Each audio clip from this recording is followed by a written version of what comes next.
la pelota ahora a Javier Ortiz, coorganizador de estas jornadas, y seguimos con la segunda parte. Muchas gracias. Bueno, muchas gracias, Emilio. Es un gusto dar comienzo a estas sesiones de la tarde, o segunda parte de sesiones de la tarde, que nuevamente, como decía Emilio, nos va a permitir de la mano de algunos de los principales protagonistas dar una mirada de primera mano a eventos económicos de gran significancia, pero que en este caso no nos son tan distantes, lo cual tiene la ventaja de que para muchos de nosotros han sido vivenciales y tienen una mayor cantidad de datos, pero por otro lado nos exigen, en función de lo que es el objetivo de estas jornadas, tratar de ser muy objetivo y no pasional en cuanto a cuáles fueron los logros y las lecciones aprendidas y aquellos errores que se cometieron, de forma tal de poder hacer un aprendizaje que transmitamos a los que nos están mirando, que en este momento son casi 390, parece que ha tenido gran éxito además las sesiones anteriores. Así que permítame, es un gusto presentar al doctor Jorge Remes Lenikov, que como ustedes todos saben, tuvo la responsabilidad entre enero y abril de 2002 de ejercer el cargo de ministro de Economía, luego de la asunción a la presidencia del doctor Eduardo Duhalde.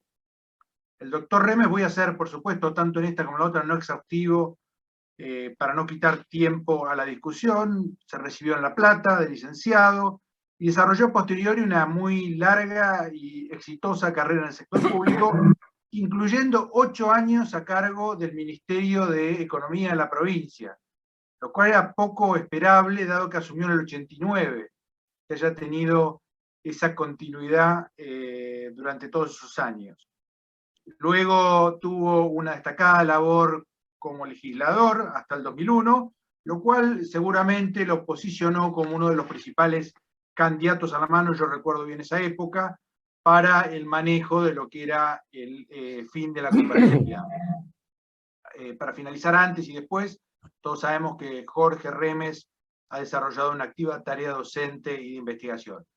Para cerrar esto y que ustedes puedan después utilizar 40 minutos Jorge y 20 minutos Luciano, es un gusto presentar e introducir a Luciano Laspina, licenciado en Economía de Rosario, un amigo además, máster de UCEMA, muy exitoso consultor en el pasado, que comparte con Jorge un aspecto interesante, que es que ambos han tenido una tarea muy activa, tanto en la Cámara de Diputados como de legisladores en una comisión crucial.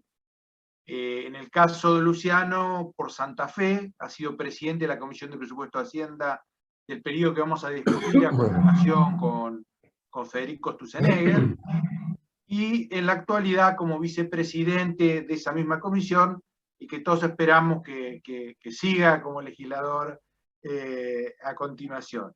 Ha desarrollado también una tarea académica muy intensa en la UCEMA, en DITELA, y ha sido, yo creo, algo que todos hemos notado, un activo participante en la discusión pública, como difusor, durante por lo menos los últimos 20 años. Así que, dicho esto, cedo la palabra al expositor. Jorge, tenés 40 minutos. Muchas gracias. Bueno, muchas gracias por la invitación y felicitarlos por la excelente idea de hacer estas. Yo voy a pasar un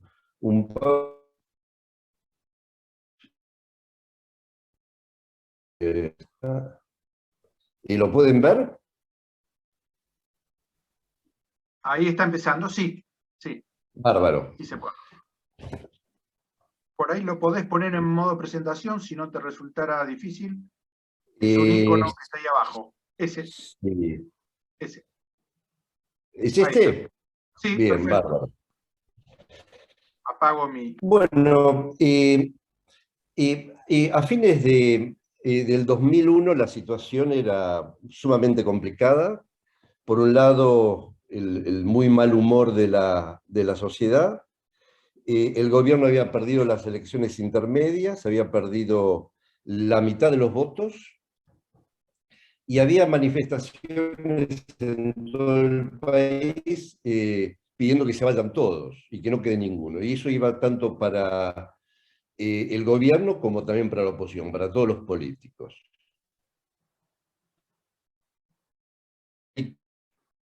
Incluso muertos.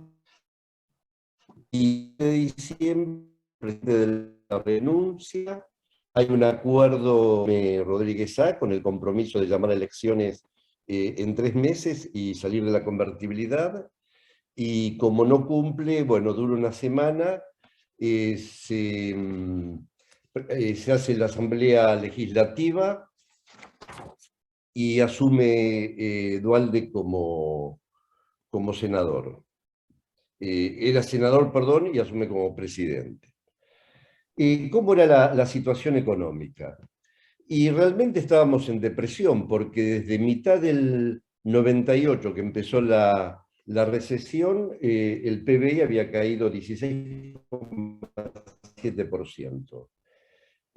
Bueno, ustedes pueden ver en la pantalla la inversión cerca de 45%, y todos los indicadores que hace el INDEC daban cifras enormes de caída, y la recaudación también había caído. Y había una tendencia, precisamente por la depresión, hacia la deflación. Hacia fines del 2001, de cambio estaba sobrevaluado 30-40%, había déficit en cuenta corriente, la tasa de interés activa real era muy elevada, y la combinación de tipo de cambio atrasado, tasa de interés elevada, Argentina había perdido competitividad. Y realmente ya en esa época, en diciembre, noviembre, diciembre del 2001, la convertibilidad había caído, porque había control de cambios, varios tipos de cambios por los programas de competitividad, se había incorporado el euro, y el tipo de cambio se estaba cotizando a 2 pesos por dólar, y los futuros algo parecido. La deuda era de 174.000 millones de dólares, que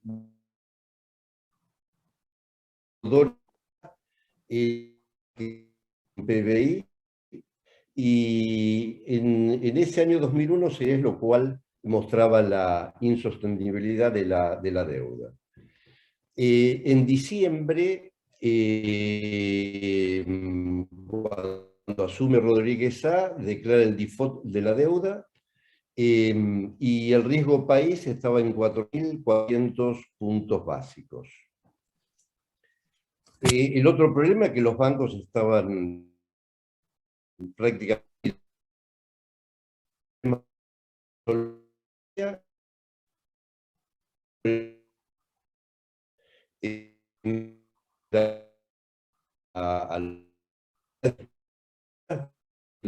y todos recordarán los en dólares. Se habían dólares, por efector, se expandía la cantidad de dólares. La morosidad era del 25%. En ese año, los depósitos se habían caído 23%, algo que sucedió en Estados Unidos durante toda la crisis de los años 30. Había 11 cuasimonedas, una de nación y el resto de provincias, que representaban el 75% del circulante, menos de la base, debido a que no tenía efecto multiplicador. El gobierno había establecido el corralito de los depósitos, se habían dolarizado los depósitos, se habían convertido los plazos fijos a depósitos a la vista, y se había declarado la bancarización obligatoria, sobre todo en los sectores de menos recursos, y todo eso daba un cuadro de explosividad en el sistema financiero. El déficit consolidado del sector público del 7%, había ruptura de la cadena de pagos, que después lo voy a explicar, y de alguna manera todo el sistema se fue atando al dólar como para llegar a una dolarización, y de esa forma ganar confianza. Pero en realidad la dolarización no resolvía ninguno de los problemas reales que tenía la Argentina. Y bueno, y la pobreza para esa época llegó al 36% y el desempleo al 18%.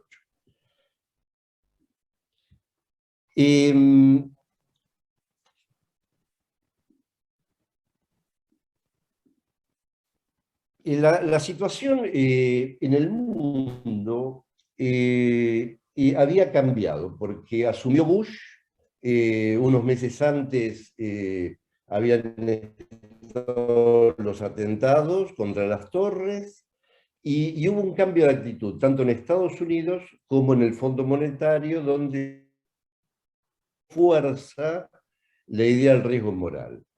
Y bueno, y nosotros, como dije, estábamos en una crisis muy profunda, integral, porque afectaba tanto lo político, lo institucional, lo económico, lo social. En el año 99, pero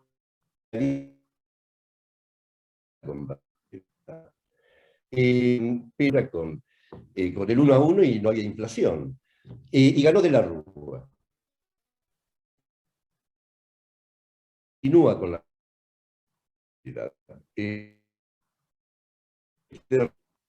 el mensaje político. En paralelo, en ese año 2001, aparece a partir de la Iglesia Católica el diálogo argentino, con la CGT, los empresarios, y estuvieron como un año discutiendo, y realmente no llegaron a ninguna conclusión unificada, excepto en salir de la convertibilidad, pero el gobierno se negó. Y el día 30 de diciembre hay un acuerdo entre Duhalde y Alfonsín, que eran dos políticos de la vieja escuela que nunca se habían agredido. Tenían obviamente uno PJ, el otro UCR, pero se trataban civilizadamente. Y a partir de ese diálogo y de ese acuerdo, se amplía al diálogo argentino. Pero claro, yo he participado de esas reuniones y todos acordaron salir, pero nunca se discutieron los instrumentos. Es como que los instrumentos, bueno, quedaban los del ministro de Economía, que yo antes de asumir hablé con Alfonsín y hablé con Duhalde para decirle qué es lo que íbamos a hacer. Pero lo cierto es que dieron cobertura política inicial y eso fue muy, muy, muy importante. También desde el punto de vista político, Duhalde estaba sostenido por una alianza muy heterogénea. En el Parlamento, por el bloque tanto radical como peronista, y de los gobernadores. Y también el gabinete era heterogéneo, había visiones. Más allá de que todos decían que había que salir de la convertibilidad, no había acuerdo de qué es lo que hacer y qué hacer. Muchos decían o pensaban que saliendo de la convertibilidad se podía volver a aumentar el gasto público, aumentar...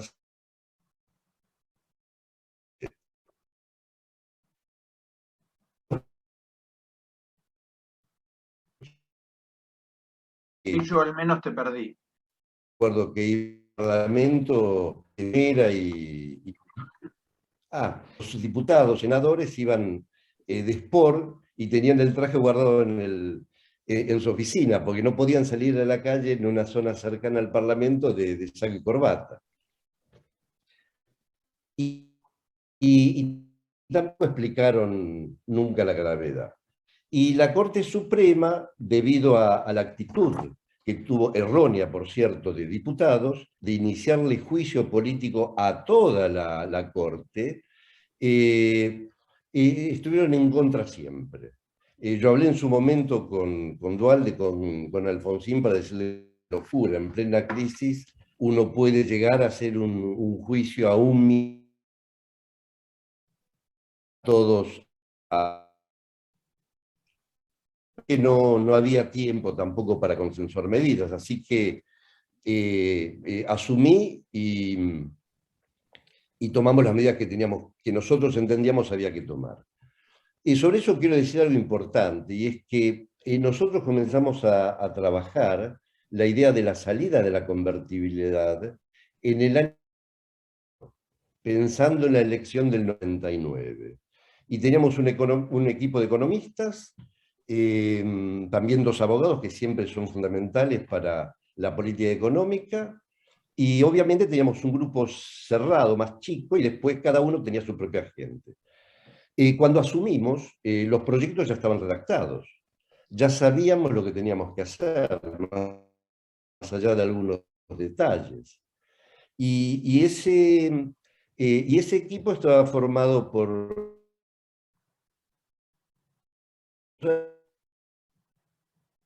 Harry, Sarguini, Abad, Guadagni, Barbero, Pignanelli y Joe Ortiz. Y los nombro porque varios de ellos ya no están entre nosotros, pero porque 3 años juntos charlando, discutiendo, nos juntábamos todos los jueves de 6 a 8.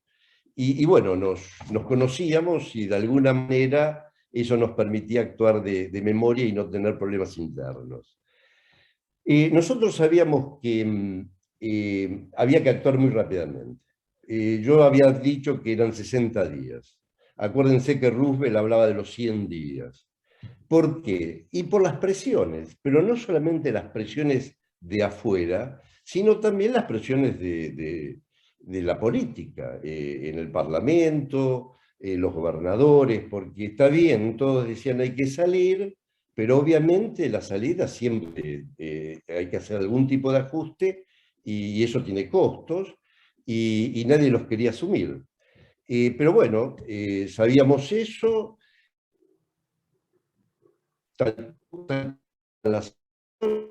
bastante. Yo en ningún momento de mis discursos dije una cosa por otra. Cuando me tuve que enfrentar a las cámaras y decir no hay plata para devolver los depósitos, lo dije. Y bueno, la gente obviamente estaba muy mal, no tenía paciencia, no nos creían, pero había que hacerlo. Siempre en nuestro país se critica a los que ajustan para poner las cosas más o menos en su lugar y nunca a los desajustadores. También sabíamos que los resultados no iban a ser inmediatos. Uno no entra a la oficina, aprieta un botón y la cosa cambia, porque uno tiene la voluntad de cambiar. En una crisis, y sobre todo una crisis fuerte como aquella, no hay ganancias, uno no reparte cosas buenas, son prioridades, son pérdidas las que reparte. Y en ese sentido, bueno, había que fijar prioridades, por dónde empezar, qué hacer, etc. Y como siempre sucede, hay imprevistos. El discurso de Duhalde, cuando dijo que a los devolver dólares, nosotros habíamos el día anterior fue porque yo me discutí mucho con él, más que discutir, le dije lo que pensaba, y obviamente la Corte Suprema de Justicia jugó muy en contra y nos perjudicó mucho. Hay un tema que para mí es muy importante y es sobre las lecciones aprendidas. Obviamente cada crisis tiene su particularidad, pero enseñan.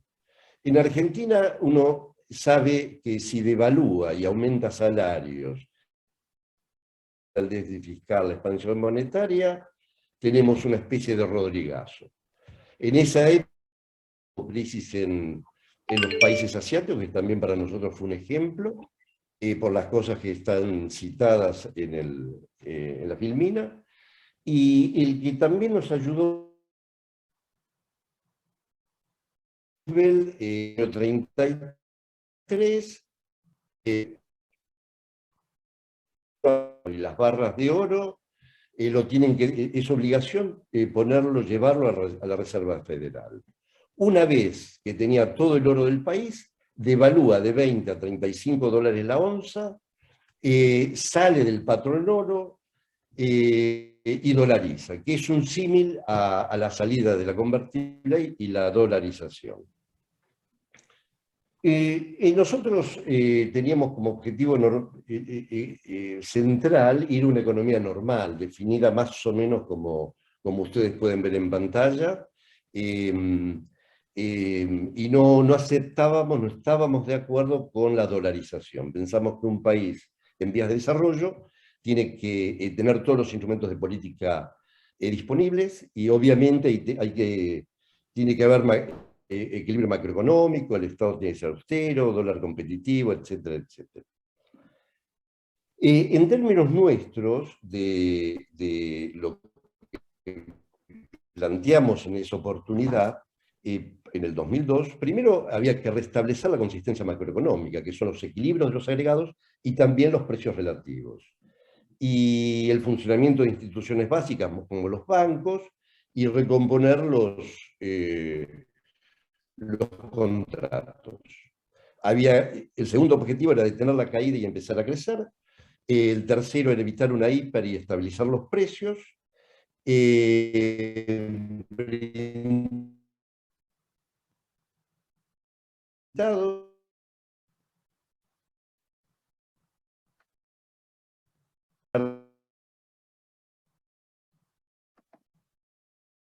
Obviamente, fue precisamente los primeros días. La ley tenía que ser por shock o gradualismo. Nosotros, obviamente, decidimos el shock.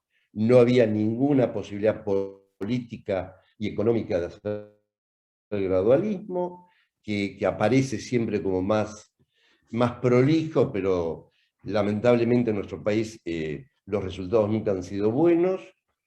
Y si el ajuste había que hacerlo por inflación o deflación. Y lo pongo porque en aquella oportunidad no faltaban quienes decían que el ajuste había que hacerlo por deflación. Nosotros pensamos que no se pueden bajar los gastos nominales o los salarios nominales, y por tanto había que ajustar por inflación. Hubo tres tipos de medidas, unas de emergencia, como las retenciones, el control cambiario parcial, la ayuda social. Creamos nuevos instrumentos como el desarme del corralito, la especificación y el restablecimiento de los contratos. Y después ya estaban los instrumentos convencionales,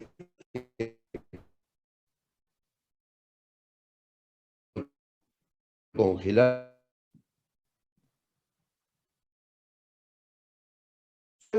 y tener una política monetaria restrictiva o moderada.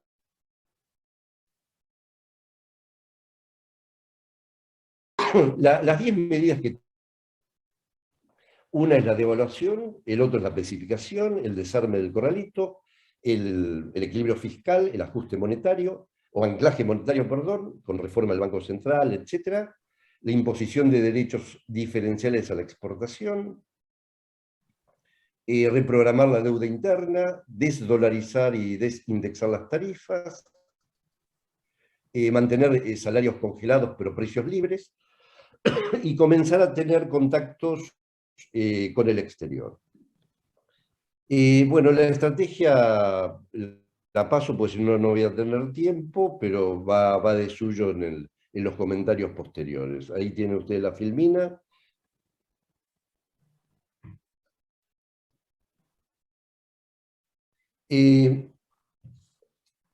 Nosotros pensábamos que no se podían en ese momento hablar de reformas. Eran solamente cuestiones de corto plazo. Acá está, perdón. Y obviamente había que hacer todo para que la economía comience a producir, para lo cual los bancos tenían que existir. Había muchos que decían que había que cerrarlos, había que controlarlos. Entendíamos también que teníamos que llegar a la estabilidad de precios, y sinceramente creemos que la estrategia que seguimos adelante era la más adecuada para ese momento. En estas cosas tiene que reflexionar diciendo, bueno, si no se hubiera hecho lo que se hizo, ¿qué ha pasado? Pero bueno, esa estrategia con marcha la mantuvimos. Y como dije, una primera medida fue la política cambiaria. Nosotros salimos con un para ver cómo reaccionaba el mercado, pero el tipo de cambio rápidamente. Así que al primer mes liberamos el tipo de cambio, unificamos, posteriormente, al principio salimos con un desdoblamiento, tipo de cambio comercial, tipo de cambio financiero, y uno acá también tiene que pensar, yo recuerdo en aquella época, los que decían que había que seguir en convertibilidad, o había que pedir más fondos externos porque, para cubrir el bache circunstancial, había que hacer las reformas estructurales, otros que decían que había que ir o devolver más adelante una vez que se creen las condiciones, etc. Todos, la discusión era enorme, pero entendemos que era un tipo de cambio libre, que iba a tener overshooting, y después, cuando uno analiza la base monetaria de reservas, ahí surge la estampida, y después empieza a estabilizarse y caer. Ustedes pueden ver el tipo de cambio durante la convertibilidad, el aumento en el 2002, y fíjense ustedes cómo después comienza con el descenso. Y en este cuadro la línea roja es el tipo de cambio, y fíjense la diferencia enorme que hay con la base. Y después, a partir de fin de año, comienza a tener un comportamiento parecido. El otro tema es la especificación.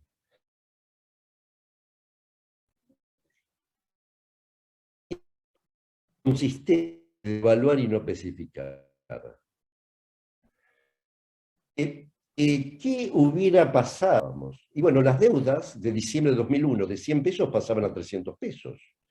Y los depositantes de 100 pesos pasaban a tener 300 pesos. Y eso es un absurdo, porque hubiera destruido a las empresas, hubieran tenido patrimonio negativo. Eso si no hubiéramos hecho nada. Por eso que entramos y decidimos al principio, cuando era 1,40, una negociación, pero una vez que liberamos el tipo de cambio, la especificación fue obligatoria. Nuevamente, ¿cómo se sale de una recesión o depresión con aumento real de la deuda? Hicimos lo que hizo Roosevelt. Obviamente, a Roosevelt también hubo juicios, como tuvimos nosotros, pero tanto la Corte de Estados Unidos como la Corte Argentina dijo que lo que se hizo era lo que había que hacer. Que nadie puede, decía la Corte de Estados Unidos, ganar, en el caso de los ahorristas, sin haber hecho nada, y nadie puede deber más por una cosa que la cosa misma. Y no hubo ninguna liquidación de deudas. Si alguien debía 100 pesos, al mes siguiente debía 100 pesos más tasa de interés más el SER, con lo cual no hubo liquidación. Y en el caso de los depósitos, en pesos, ganaron 40%, que se les dio ese 40%, un poco siguiendo lo que había hecho Duhalde, y cuando uno hace el consolidado de los que optaron, bonos, etcétera, por ciento en dólares. No hubo seguro de cambio, tuvimos presiones enormes para el seguro, no lo dimos, ahí estaban básicamente las grandes empresas, y especificamos los préstamos garantizados, que los tenían los bancos, las FJP y los fondos de inversión. Los bonos que se dieron para la especificación asimétrica eran 11.000 millones. La ganancia que tuvimos por los préstamos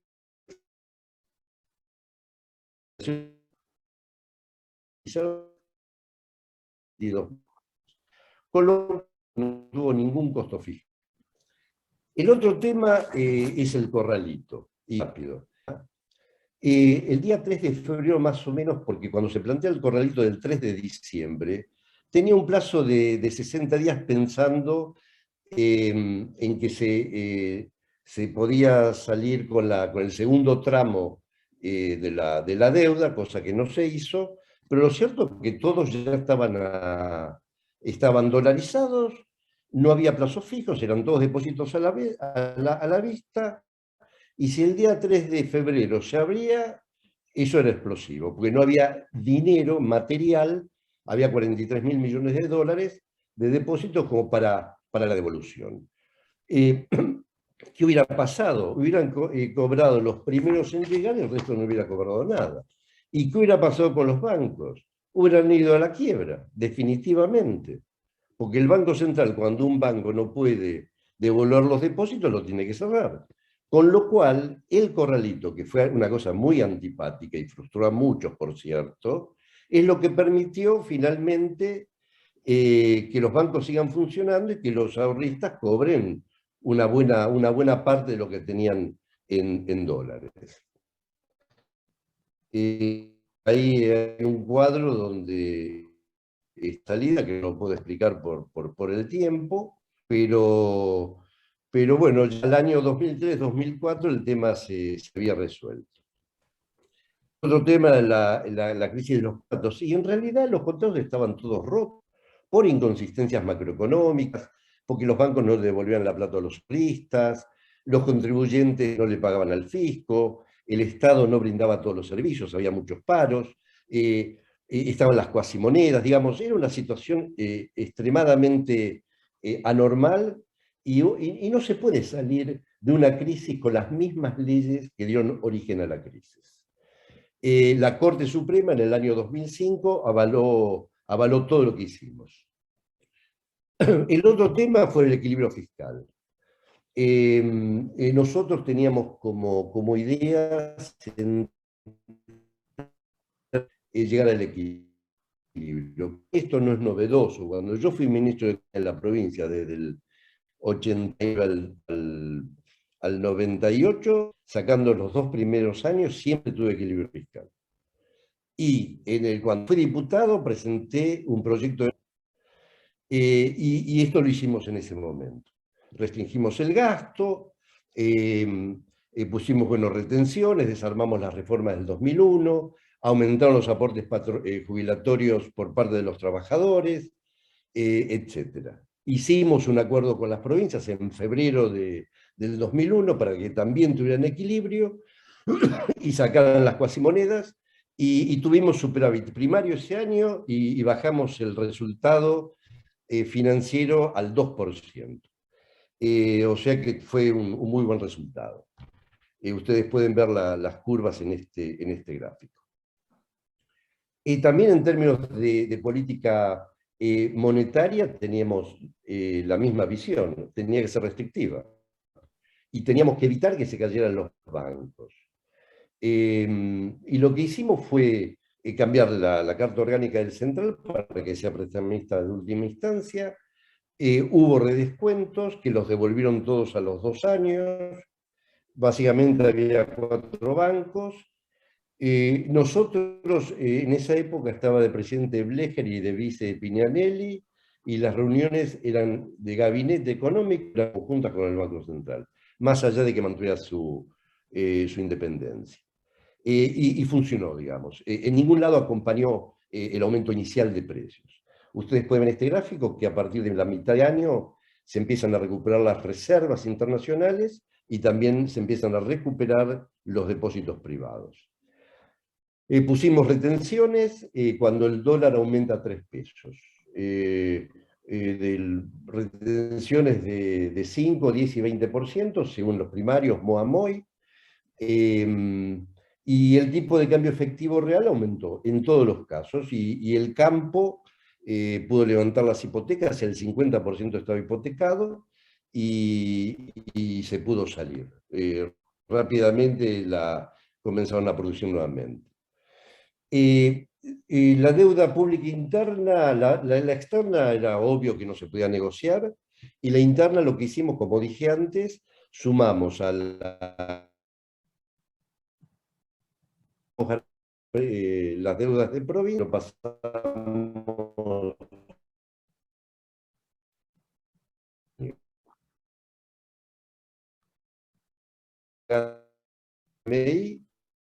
caso único en el mundo, pagó cuando todos los otros recibieron fondos, y quedaron $62 millones a negociar más el Club de París. Y las desindexamos, y nuestra era aumentar el 2% por mes, cosa que no fue aceptado por el gobierno. La negociación del FMI fue una locura realmente porque había problemas internos dentro del Fondo Monetario, aunque prevaleció la idea de castigar y ser los peores alumnos. Pero lanzaban las medidas más locas, como por ejemplo el hospital de empresas. Ellos decían que en vez de especificar, se tenía que crear una comisión estatal para discutir puntualmente con las empresas la quita. ¿Qué es lo que hicieron en México? Costó 60.000 millones de dólares y todos los directivos fueron presos. Así que no firmamos nada, tuvimos muchas conversaciones, pero era muy cambiante, incluso modificaron quienes se encargaban del tema argentino, que pasó de Loser y Reichmann al Indio Asing. Después las auditorías internas del Fondo Monetario criticaron muchísimo al organismo por lo que hizo durante y después de la convertibilidad.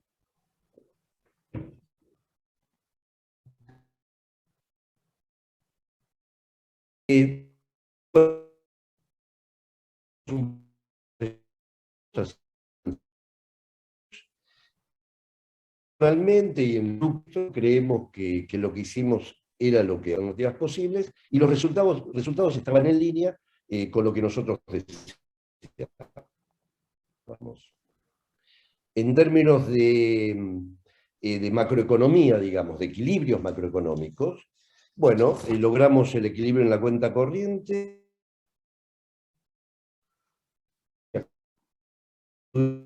fiscal consolidado, muy bajo déficit financiero, 2%, empezamos a retirar las cuasimonedas, hicimos el acuerdo con los gobernadores, se revirtieron los déficits gemelos, los famosos déficits gemelos, tuvimos política monetaria restrictiva, bueno, especificamos y cambiamos los precios relativos. Y eso fue muy importante para ayudar a la salida de la reactivación, para empezar a reactivar. A través de la devaluación, las tarifas y salarios congelados, y realmente no se dejaron bombas para el futuro. Este es el tipo de cambio nominal y real, como ustedes ven, el overshooting, y después empezó a bajar y hasta el año 2004, que ahí terminé la serie, pero siguió unos años, una parte del año 2005 lo mismo, se mantuvo estable. Y esos son los déficits gemelos y la reversión, que se mantuvieron en algunos años siguientes. ¿Qué pasó con la actividad? Bueno, entre mitad del 98 y primer trimestre del 2002, el PBI cae 21%, pero básicamente gran parte de la convertibilidad. Y ya en el 2002, cuando uno compara cuarto trimestre con el cuarto del 2001, en 2002 ya era superior. Hay un efecto estadístico que ustedes entenderán perfectamente. La caída promedio anual, 2001 es 4 y pico y 2002 10 y pico. Pero entre trimestres la cosa se invierte. La caída es 10 en el 2001, 3 o 4 en el 2002. Y en abril empieza la reactivación económica, en abril, debido a las exportaciones netas, y después vino el consumo y más tarde las inversiones. Y bueno, la devaluación, el colchón de dólares, hubo como 15 a 20 mil millones de dólares que se movilizaron para empezar para sumarse a la reactivación, la certidumbre por la especificación, etc. Y fue una salida muy, muy rápida. Ustedes pueden ver acá el gráfico de la salida. Fuerte caída, ya veníamos de mitad del 98 y después empezamos a crecer. Y estos son todos los indicadores que se construían en aquella época, y observen ustedes la línea amarilla, en todos los casos comienza a haber una reversión en marzo, abril, mayo. El otro tema que de alguna manera tiene que ver con el título del Congreso, no hubo hiperinflación. Y después del overshoot hubo estabilidad de precios. ¿Por qué? Y porque hicimos lo contrario de lo que se venía haciendo antes, en otras épocas. Devaluamos, pero mantuvimos salarios y tarifas congelados, y precios libres, y restricción monetaria y equilibrio fiscal, y nada de indexación de la economía. El pass-through fue muy, muy bajo, 11% los 12 primeros meses, 17% los 12 primeros meses, también fue más bajo que en otras experiencias. Y en el último trimestre del 2002, la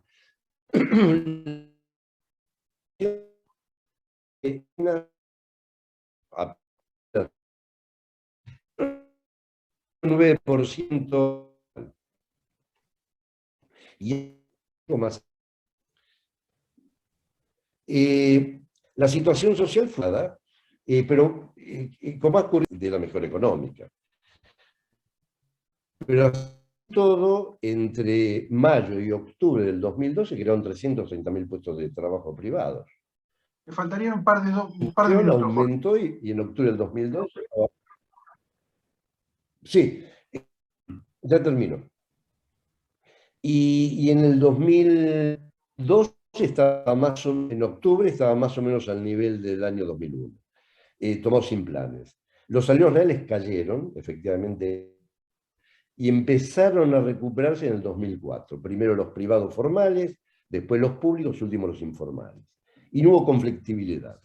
Los sindicatos, yo recuerdo el día siguiente de anunciar las medidas, me fue a ver Rodolfo Daer, que era el jefe de la CGT, le expliqué cómo era la situación y le dije, mira, le digo, yo lo conozco, y vos tenés dos oportunidades, quedar como Lorenzo Miguel y provocar el Rodrigazo, o quedarte en el molde y ayudarnos. Y me dice, bueno, está bien, dice, yo creo en vos, pero lo que te pido es que todo esto que vos me dijiste se lo digas a los 700 delegados que yo te puedo juntar en Azopardo. Vos vas y si los muchachos no te chiflan, no hacemos nada. Fui a la CGT a los 2 días, hablé con los 750 delegados de todo el país y no digo que ovacionó ni mucho menos, pero sí aplaudieron dignamente. Y no hubo ningún problema.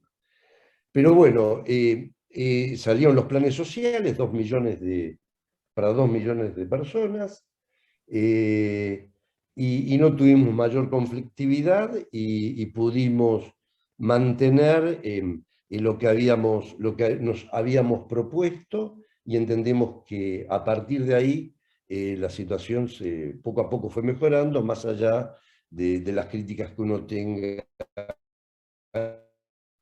personalmente tengo al periodo posterior para hacer cambios más profundos una vez que había comenzado a crecer. Así que con esto termino los 40 minutos y agradezco mucho la atención. Muchas gracias, Jorge. Luciano, es tu tiempo. Y después, si quieren enviar preguntas o discutir alguno de estos temas, por favor, las van enviando a Q&A. Yo las voy recepcionando y haciéndolas de forma tal de que se puedan canalizar. Adelante, Luciano. Perfecto. Bueno, gracias, Javier, por la invitación al SEMA, por este seminario. Realmente es sumamente útil para toda la profesión y para el futuro de la Argentina, sacar lecciones de todo lo que hemos estado repasando en estos últimos 2 días. Primero conozco a Jorge personalmente y le tengo un gran respeto por su trayectoria y su honestidad. Quiero destacar además la valentía personal de asumir en un momento tan complicado y pagar costos políticos que eran muy duros de pagar en aquel momento. La verdad es que como Javier es un amigo, me dejó la más complicada, porque creo que es una parada muy difícil la que tenemos hoy, porque es un episodio muy sensible y muy reciente al mismo tiempo.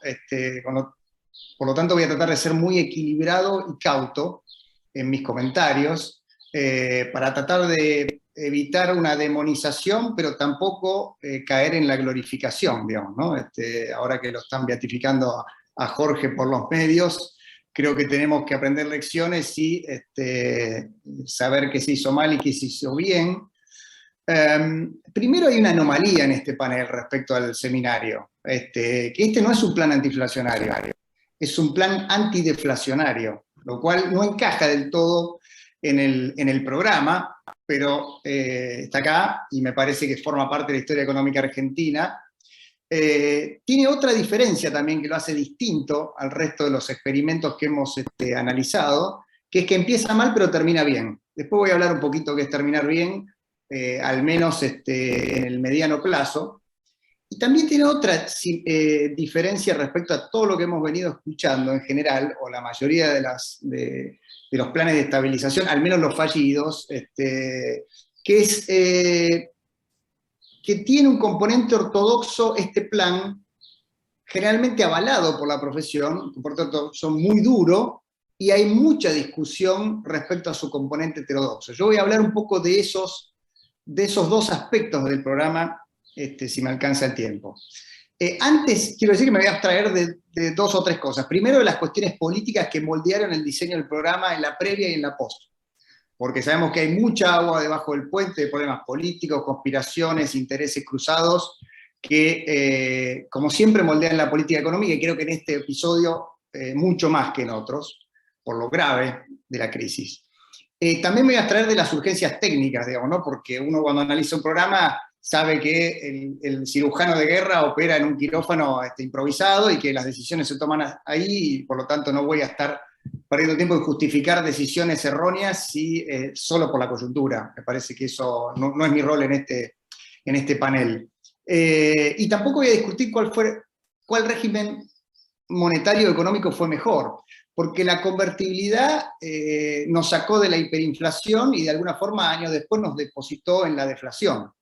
Y la especificación nos sacó de la deflación, que era también un problema, pero nos reintrodujo la inflación. Ahora, ni lo primero es imputable a Domingo Cavallo, ni lo segundo es imputable a Remes Lenikov, sino a cosas que pasaron después y que siguieron el suceso de la política económica. Digamos, debate puede ser enfocado, como dije, desde dos aspectos. Uno es el debate histórico-político, la trastienda de la caída de Fernando de la Rúa, los intereses en pugna que llevaron a una redistribución de la riqueza que fue, creo yo, la más grande que ha habido en la historia económica argentina. Corregime, Javier, que vos sos historiador, además de gran economista, o Jorge también desde ya. Y hay un debate técnico, digamos, que es el que yo quiero concentrarme, que es la estrategia de salida de la convertibilidad, los costos, los beneficios, cuáles alternativas teníamos para salir, el efecto redistributivo del programa, y también una consideración respecto a la justicia y eficiencia redistributiva del programa. Entonces, primero respecto al debate de la salida de la convertibilidad, antes de entrar al debate de las formas con las cuales se salió de la convertibilidad, es el debate sobre si había o no que salir de la convertibilidad. Muy breve, a mi juicio, como alguien dijo alguna vez, no hay ejemplos de deflaciones exitosas, y la paridad 1 a 1 probablemente ya había llegado a su fin, su supervivencia, con la devaluación de Brasil a principios del año 99, digamos, lo cual implicaba salir del tipo de cambio, como bien dijo Domingo Cavallo, pero no necesariamente del régimen monetario, que es una de las cosas que quiero discutir aquí. Salir de la paridad no implicaba salir de la convertibilidad, y eso es algo que viene explicando Domingo hace tiempo y que yo comparto. La paridad 1 a 1, dije, estaba, para mi juicio, asediada de la devaluación de Brasil. Ahí comienza una larga agonía deflacionaria, de la cual es muy difícil salir. De Fischer para acá hemos tenido un montón de casos, por no hablar de Ecuador hasta hace poquito, etcétera, con su dolarización y deflación post caída de precios internacionales. Entonces, cuando la convertibilidad se quedó sin exit strategy, básicamente empezaron a aparecer soluciones de esquina, que son una gran tentación siempre para la política. Empiezan a aparecer ahora los fantasmas, o digamos, el discurso pro-dolarizador, que es un atajo perfecto para el corto plazo, pero después te compras un problema a mediano plazo, al menos en mi visión. Y entonces la solución de esquina era o dolarizamos todo o especificamos todo, digamos, ¿no? Y había un debate implícito entre privatizadas versus huía, para ponerlo en términos de intereses, en dónde estaba cada uno parado, y ni una cosa ni la otra es lo que necesitaba la Argentina, me parece a mí, ¿no? Entonces, había una tercera vía. Esto es algo sobre lo cual tenemos que elaborar, y me gustaría, en todo caso, también preguntarle a Jorge si él imagina, después de muchos años y habiendo repasado, si se podría haber hecho una vía, una diagonal, digamos, a la solución especificadora total, ¿no?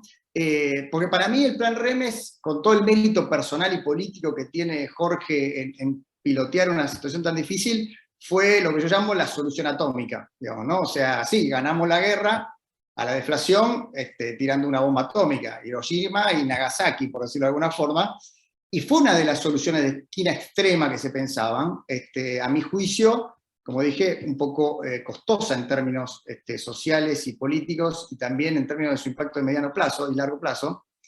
Y acá entonces quiero entrar al plan propiamente dicho, que es evidentemente una solución de esquina a la salida de la convertibilidad.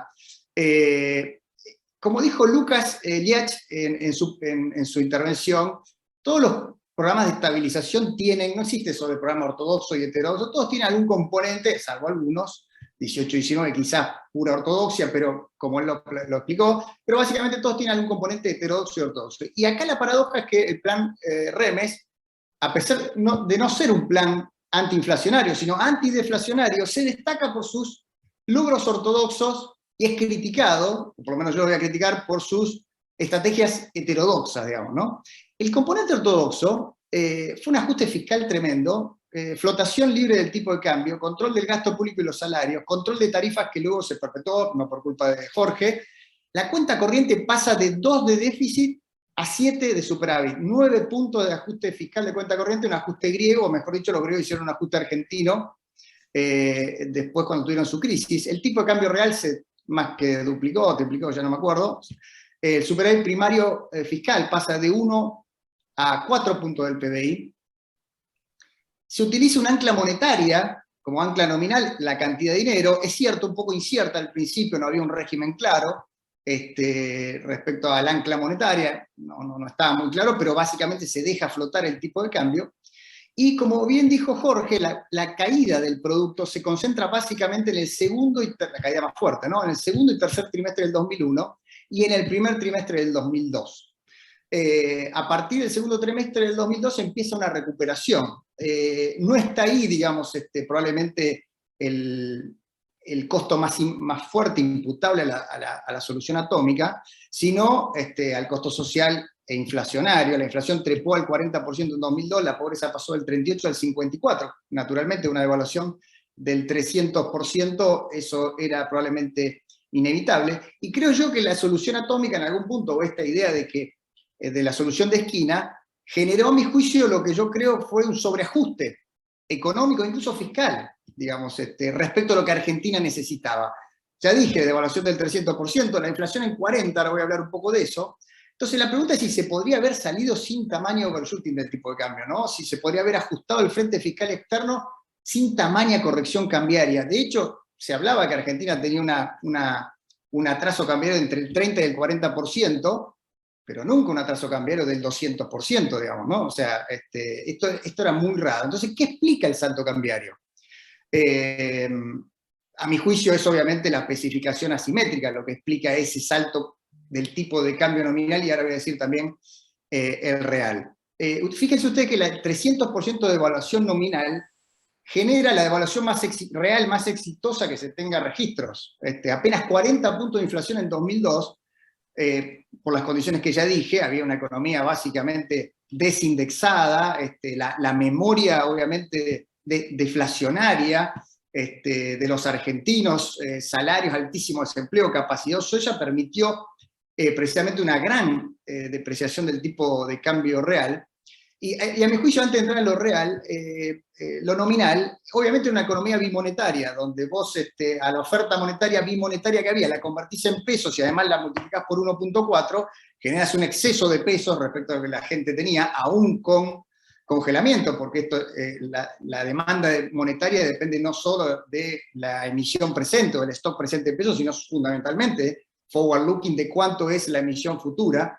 Y esto, a mi juicio, dispara el tipo de cambio nominal muy por encima de lo que exigía la salida de la convertibilidad.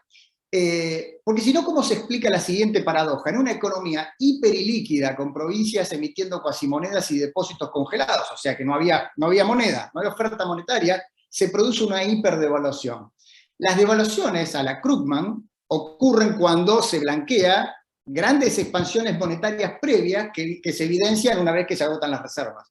Pero acá no había una gran expansión monetaria previa. Sí había una situación de pánico, es cierto, pero lo que no había es liquidez precisamente, ¿no? Entonces, A mi juicio, el sobreajuste ortodoxo que hace el plan no fue una respuesta de equilibrio, ni siquiera de pánico. Me parece que, a mi juicio, la especificación, más el desarme del corralito, más la incertidumbre que se genera respecto al nuevo régimen, que no tenía que ver probablemente con lo que pudiera hacer Jorge, porque estaba en el medio de un gran tembladerar, a mi juicio, genera este shock nominal en el tipo de cambio, o si usted quiere, este aumento del tipo de cambio para absorber el shock nominal que genera toda esta situación, ¿no?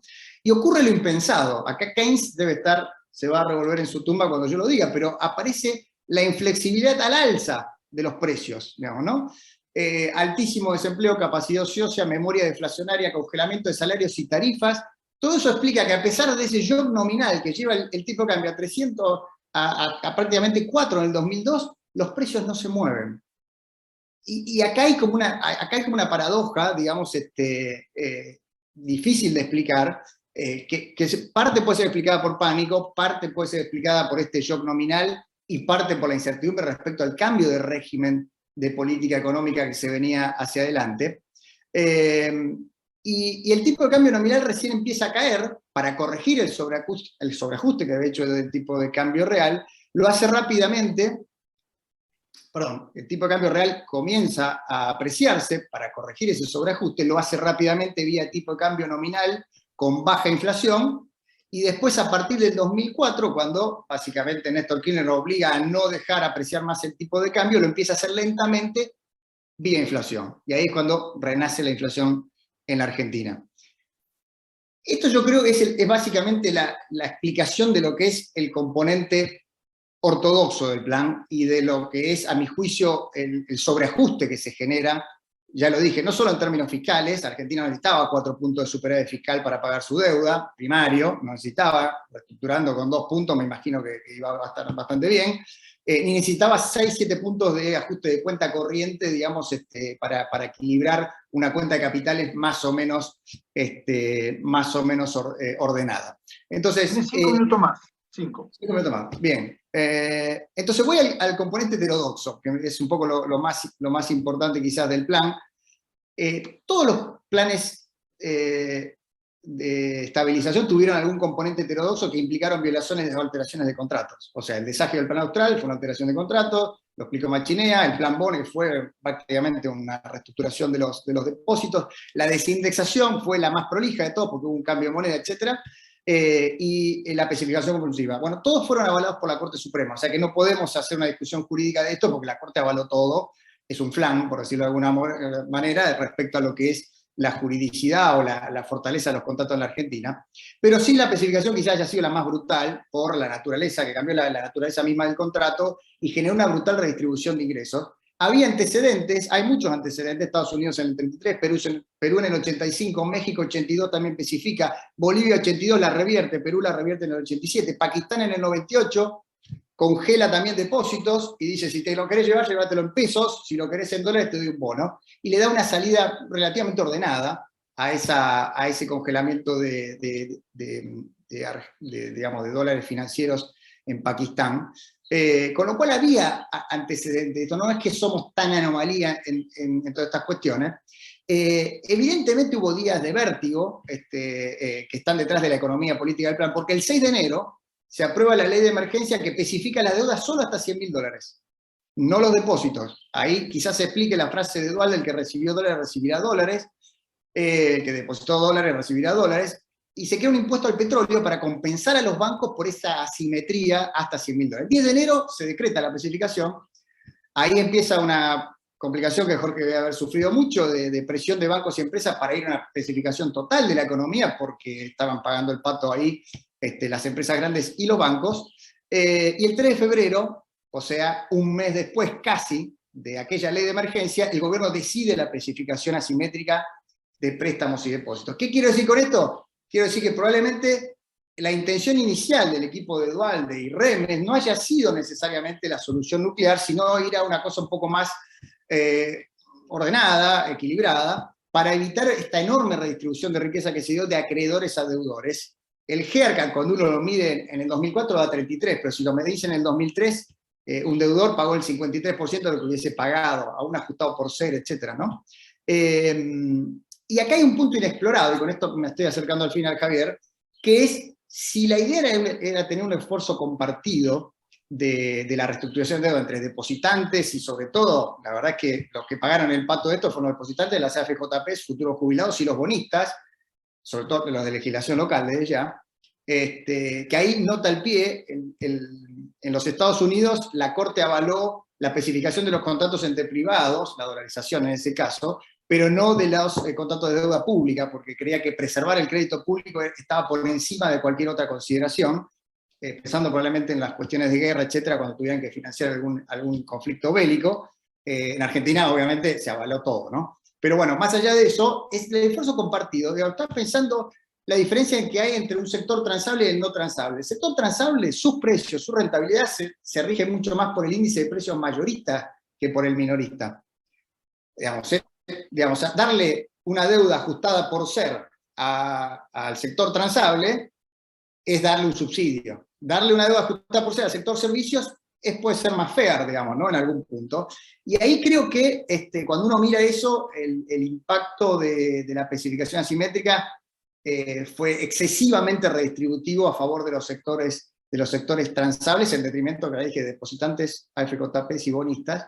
Entonces la pregunta que se hace Jorge en su paper, que lo recomiendo porque es una pieza histórica, en la página 9 del paper que preparó para estas jornadas, es si había una salida ordenada para todo esto, y con esto tengo que terminar lamentablemente. Y lo que voy a decir por lo pronto es que había dos problemas que atacar. El problema macro, que era la devaluación, la salida ordenada de la convertibilidad sin espiralización inflacionaria, que es lo que Jorge evita, sobre todo con el control que se hace en los primeros meses post-devaluación del gasto público, la emisión monetaria, etc. Y el problema de solvencia de los bancos. Y la verdad es que la resolución de eso tenía que ser necesariamente simultánea. Con especificación asimétrica era imposible una salida ordenada de la convertibilidad. O sea, esto es lo que quiero decir. No tengo tiempo de analizar otras alternativas, esperar a una solución, dolarizar tampoco, quizás un desdoblamiento cambiario que se intenta al principio. De hecho el dólar flota alrededor de los 2 pesos durante un tiempo, después se abandona y se va a 4 o a 3 y pico, ya no recuerdo, y en un periodo de tiempo, Jorge lo comenta, hubo un intento de control cambiario en el medio del desconcierto. Islandia, por ejemplo, aplica un control cambiario durante 10 años para poder ir reestructurando de a poco su sistema bancario. Obviamente yo no estoy a favor de los desdoblamientos cambiarios en situaciones normales, sí cuando tenés una crisis bancaria. Luciano, vamos redondeando y después Perfecto. Cualquier cosa volvemos. Perfecto, listo. Solo eso, creo que es interesante explorar si existía, si podía haber una diagonal entre las dos soluciones de esquina que se planteaban al comienzo de la crisis. Gracias, Javier. Gracias. Jorge, si te parece, yo imagino que querrás reaccionar a los comentarios de Luciano sobre el plan, las medidas, etcétera. Me gustaría tomar una pregunta, aunque sea del público, para poder canalizar algo, si te parece. Acá hay una de Camilo Tiscornia, que habla de la acumulación de reservas, y dice que a partir de mediados de 2002, abortaron la baja del tipo de cambio, la acumulación de reservas y la compra de reservas, luego el overshooting, validando un dólar innecesariamente alto, 3 veces la convertibilidad. A la luz de esto, la especificación dio lugar a una redistribución muy alta y generó una destrucción de confianza. Esa es un poco la pregunta, si no fue desproporcionado el cambio de precios relativo que generaron. Va en línea de un modo algo diferente a algunos de los temas. Bueno, muchas gracias, Luciano, y también por la pregunta siguiente, y voy a tratar de sintetizar algunos comentarios. Sobre la diagonal, sinceramente, en ese momento nosotros no veíamos posibilidad. ¿Por qué? Porque de alguna forma, cuando salimos con el 1.4 y la discusión de que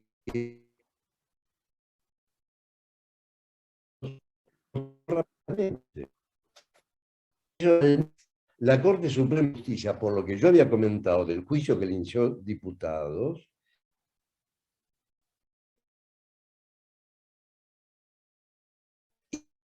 y Jorge, se te está escuchando mal ahí. Si querés apagar la cámara, Jorge, que con eso va a mejorar el sonido. La cámara, ¿cómo Abajo, se apaga al lado de esto? mute, stop video. Hablar video. Ahí estamos. ¿Está? No, no notó la No. desprendida. ¿Ahora? Ahora sí. No, Ahí está. ahí estamos. Ahí está. Y diputados que nosotros hemos propuesto, había una idea de hacer algo parecido a los bonos que había hecho Herman González, lo abortaron. Entonces, las reservas eran bajas. Los exportadores no liquidaban sus ingresos. Había compromisos de los importadores que eran como 5 o 6 mil millones y no había reservas, o eran muy bajas. Entonces, eso es lo que llevó a que nosotros tuviéramos que declarar obligatoria la especificación y cambiar la política cambiaria, modificarla. Pero no es la decisión nuestra quizás se aproximaría a lo que vos decís, Luciano, pero la realidad nos pasó por encima. Cuando la Corte te abre el corralito, salían los fondos. ¿Cómo los parás? Y no teníamos reservas para hacerle frente, con lo cual era imposible. El ajuste fiscal no fue de 4 puntos, fue de 2 puntos y pico. Y la simetría, a mi modo de ver, no es lo que generó la distribución. La redistribución la generó el congelamiento transitorio de los salarios. Pero ¿qué hubiera pasado si nosotros hubiéramos aumentado? Hubiéramos podido terminar el año con inflación muy baja. Teníamos terror a que nos pasara lo de Rodrigo. Teníamos terror a que la CGT empezara a reclamar, porque dentro del gabinete había muchos que pretendían aumentar el gasto público y aumentar los salarios.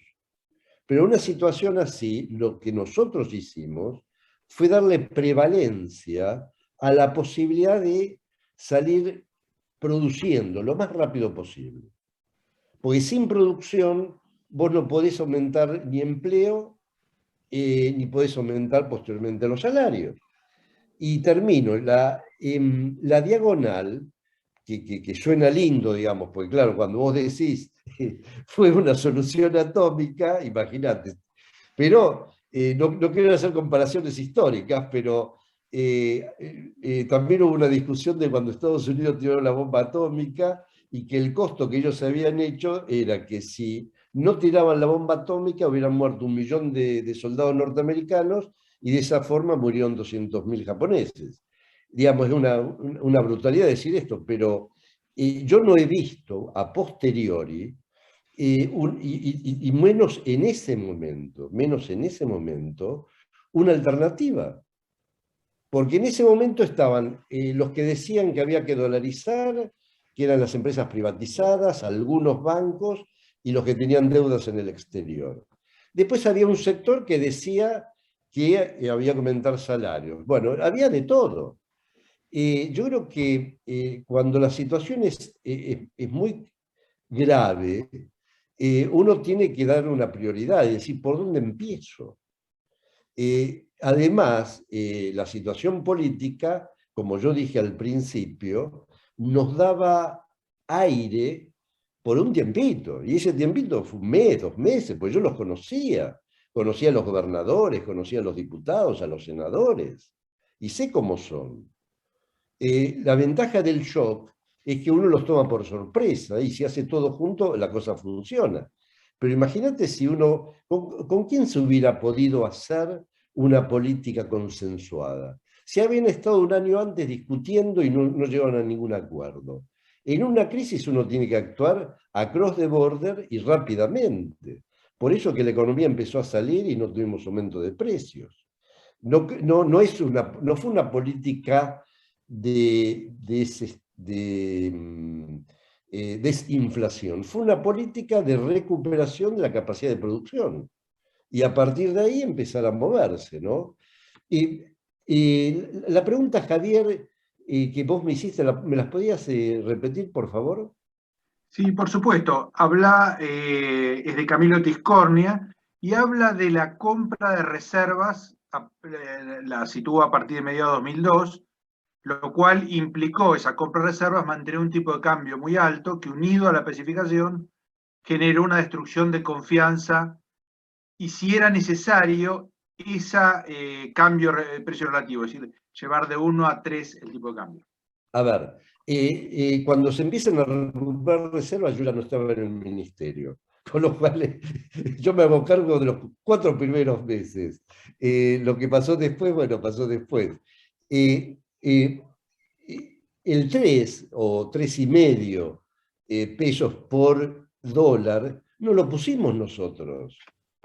Nosotros empezamos con 1,40, pero la realidad nos llevó a 3, pues no podíamos controlar el tipo de cambio.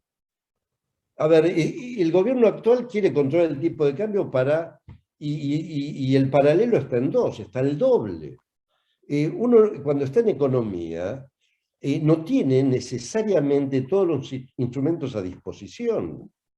Tiene alguna capacidad, obviamente, de influir, de poner medidas, etcétera, etcétera.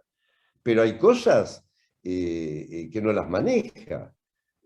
Uno puede manejar la oferta monetaria, pero no la real. Y con el tipo de cambio uno puede manejar el tipo de cambio nominal, pero no necesariamente manejarse real. Y tampoco podíamos manejar el tipo de cambio nominal porque no teníamos con qué. Y de afuera no venía un solo peso. Al contrario, como dije, tuvimos que pagar en ese año y el año siguiente varios miles de millones de dólares al FMI.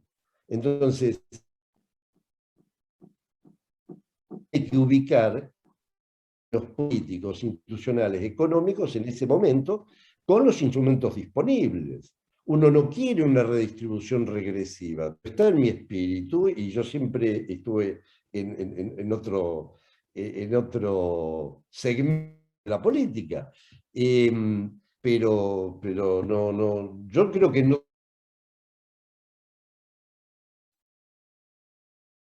Fantástico, pero digo que la diagonal que plantea Luciano suena muy lindo, pero nunca apareció ese programa, ni en ese momento ni a posteriori.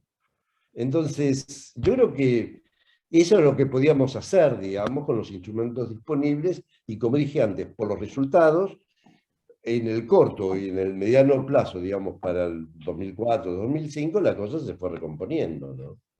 Bueno, muchas gracias, Jorge. Disculpame que por ahí el final es un poquito abrupto, estamos justos en tiempo, así que les agradezco a los dos. Seguramente hay mucho espacio para reflexionar, tanto para todos nosotros como para los que están asistiendo al seminario, que va a quedar grabado, como dijo Emilio.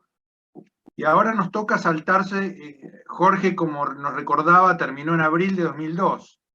Y ahora nos toca saltarnos un larguísimo periodo hasta diciembre del 2015, donde la verdad que aún con un criterio de, digamos, cierta laxitud, no logramos identificar un plan